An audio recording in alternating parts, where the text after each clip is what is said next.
from the quiet of the English countryside to the grandeur of the Alps. But skiing and mountaineering are by no means the only sporting amenities of Switzerland.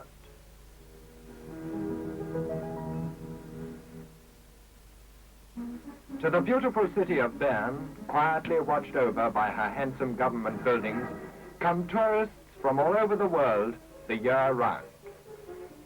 But in August, an atmosphere of excitement is apparent even in the fine thoroughfares of this ancient city.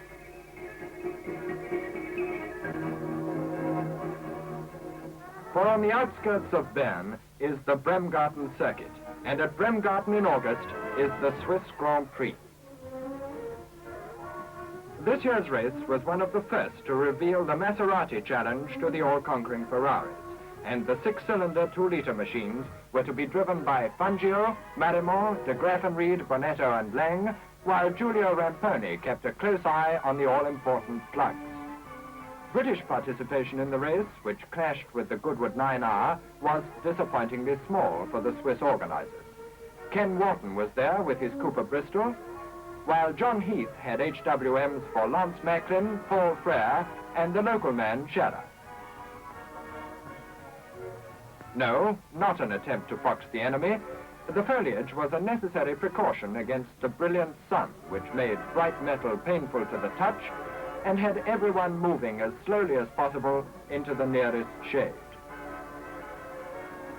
The colors of France were once again carried by the Gordini stable alone, Amédé's drivers Maurice Trintignant and Jean Berrat. But this splendid piece of machinery was unhappily a non-starter in the race. For Ferrari, the Swiss Grand Prix was as usual a full-strength effort. 4 works cars, prepared with the customary efficiency, were to be driven by Ascari, Farina, Villoresi, and Mike Hawthorne, at this time already happily settled in with a great Italian team. The popular Swiss driver, Baron de Graffenried, was obviously determined to do well with the Maserati on his home ground. And there had been much speculation on the potency of the new ASSG 6 Massa power unit. And as 0 hour approached for the 300-mile race, 19 cars were wheeled from the paddock to the starting grid. Veteran maestro Luigi Villoresi had but qualified for the 3rd rank on practice time. Farina looks happy, and apart from that, he was to be on the outside at the front rank. While to Alberto Ascari, 2nd fastest in practice by 0.6 of a second to Fangio with the Maserati, this was an important race in his effort to retain the World Championship. So to the crescendo of excitement and the fleeting, spine-tingling seconds before the start of a grande épreuve.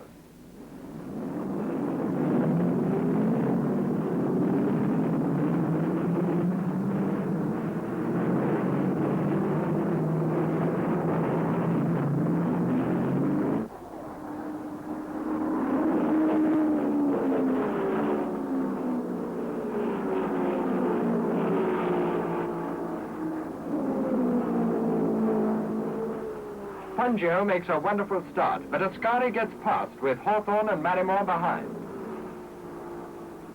And away they roar on their hectic 300-mile chase with the crowd on tiptoe from the flag. It's a beautiful driver's course at Bremgarten, but note those cobbles, which can make sections of it very hazardous.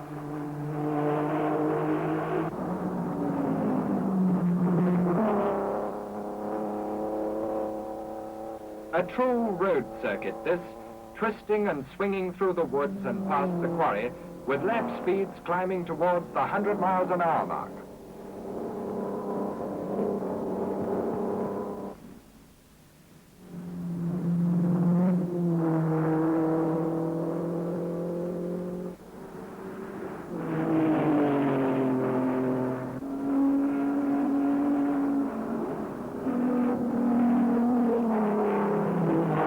Ascari's in front with Fangio on his tail. Behind come Mike and Marimont. The killing pace, the heat, and the very nature of the course cause many to fall by the wayside. and long gaps appear in the struggling field. Trantillon duels with de Graffenried, and all through the pack, the battle of the Swiss Grand Prix is joined. Here's the devil-may-care of racing on the continent. But at moments like this, one wonders if it's wise to stand too close.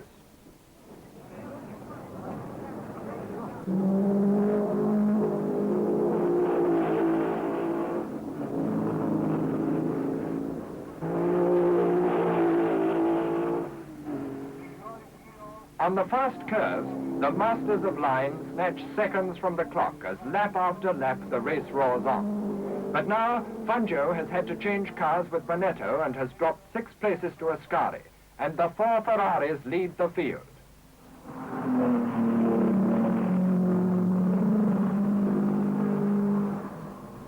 But at 20 laps, Villoresi drops back, and Marimon and Bonetto take his place.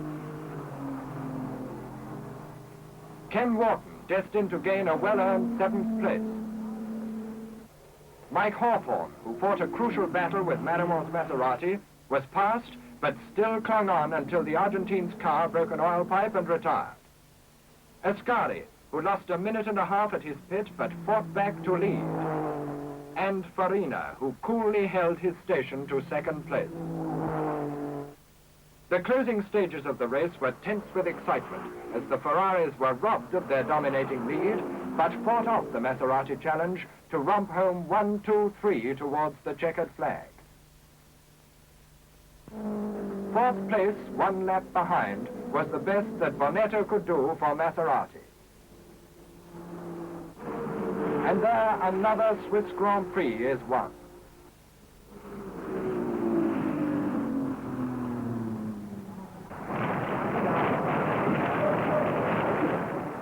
"294 miles at Bern at 97 miles an hour is thirsty work, but Ascari still looks remarkably fresh after his victory. And Villoresi is glad to get a weight off his mind. To Mike Hawthorne, all credit for a great drive, which not only gained him 3rd place for Ferrari, but taught him much of value for tomorrow. It increased his confidence, strengthened his position with the team, and proved, if proof were needed, that here is a driver of whom this country may be proud. And to Alberto Ascari, a further Grand Prix victory, a victory which was to confirm him champion of the world a 2nd time.